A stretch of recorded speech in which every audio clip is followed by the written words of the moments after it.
Nag-inspeksyong muli ng presyo ng mga bilihin sa palengke ang Department of Agriculture at Department of Trade and Industry kanina. Para sa detalye, magbabalita si Mobile Journal Ray Vicente. Ray, saang palengke yan at kumusta ang inspeksyon? Cheryl, andito ako sa Pasig Mega Market kung saan so far, pasok pa rin naman sa minandatong price range ng Department of Agriculture ang mga bilihin dito. Gaya na lamang ng karne ng baboy na naglalaro sa 380 pesos hanggang 420 pesos ang kada kilo. Habang 220 pesos ang bangus, 400 pesos ang lapu-lapu at 180 pesos ang tilapia.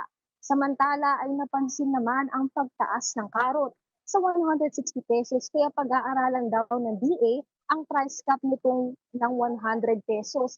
Cheryl, i-walkthrough ko lang kayo dahil kabilang nga ang bigasan sa sumunod nga doon sa nilabas ng Department of Agriculture na 50 pesos na price cap. No? Kung makita nyo, ayan, tatlo lamang yung uri ng bigas na inilatag na 50 pesos. Pero specifically lang po, Cheryl, for 5% broken na premium or imported lang na bigas, no? Kaya kung mapapansin nyo, yung ibang uri ng mga bigas, specifically mga local, ay hindi naman nagbaba na 50 pesos kasi wala namang utos ang Department of Agriculture. Pero para lang alam din ng mga kapatid natin, Cheryl, kung mapapansin nyo, may mga presyo ng bigas na matataas na umaabot sa 60 pesos. Yung iba katulad namang itong Nueva Ecija, itong Isabela, pati Buko Pandan. Kasi Cheryl, galing itong sa iba't ibang lungsod, iba't ibang probinsya sa Pilipinas. Kaya talaga sadyang mataas talaga or fixed price na nga ayon din sa nakuusap natin na tindero na si Kuya Abi. Kuya Abi, matanong lang po natin, no? Kuya Abi, ano naman po ang tingin natin sa 50 pesos na price tag natin? Kaya naman po ba? Kaya po ng mamimili yun, ma'am. Ang problema po, yung mga binebenta nating bigas sa ngayon na 50, mataas po ang puhunan namin. Dati pa ho kasi yun, stock pa yun. So, bali po ngayon, natatalo kami ng 50 pesos per stocks per 25 kilo. Pero kumpara po noon, nung dati po, hindi pa po para 50 pesos sa price up. Mas tumumal po ba yung bentahan dito sa Pasig Mega Market? Mas tumumal po. Okay po. Thank you, Kuya Abi. Ayun nga, Cheryl.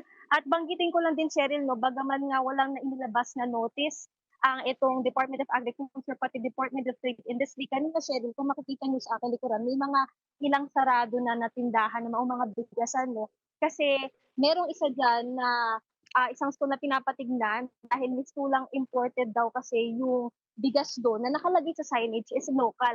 Kaya naman pinapa-imbestigahan talaga ng Department of Agriculture sa Philippine National Police, pinapabalikan kasi nung pumunta kanina para nga i-monitor dahil nga nakita na parang imported na yung itsura mismo ng butil ng bigas, wala rin, nasa CR daw yung mismong tendera. Kaya pakinggan natin yung pahayag ng Department of Agriculture. Ito nga po ngayon yung 50 pesos per kilo po ng 5% premium broken na imported rice. Hindi ho lahat ay may price cap. Yun lang po, yung 5% imported premium. Ang sinasabi po natin kung sino man po ang mag-violate, ibig sabihin kung magbenta po ng 51 pataas. Dahil nga po dapat 50 na ang pinakamataas. Kung mas mataas po siya sa 50, pwede po silang ma-issuehan ng notice of violation at pwede po silang may pagkakakulong po itong penalty, no? 1 year hanggang 10 years or fine po na 5,000 to 1 million. Cheryl, kahit na walang naisyuhan na notice na dito sa naturang palengke, ayon sa DA, mas mainam daw talaga na magkaroon o magsagawa ng surprise visit dito nga sa naturang palengke para talaga masigurado na napapanatili yung presyuhan ngayon. Cheryl? Maraming salamat, Mobile Journal Ray Vicente.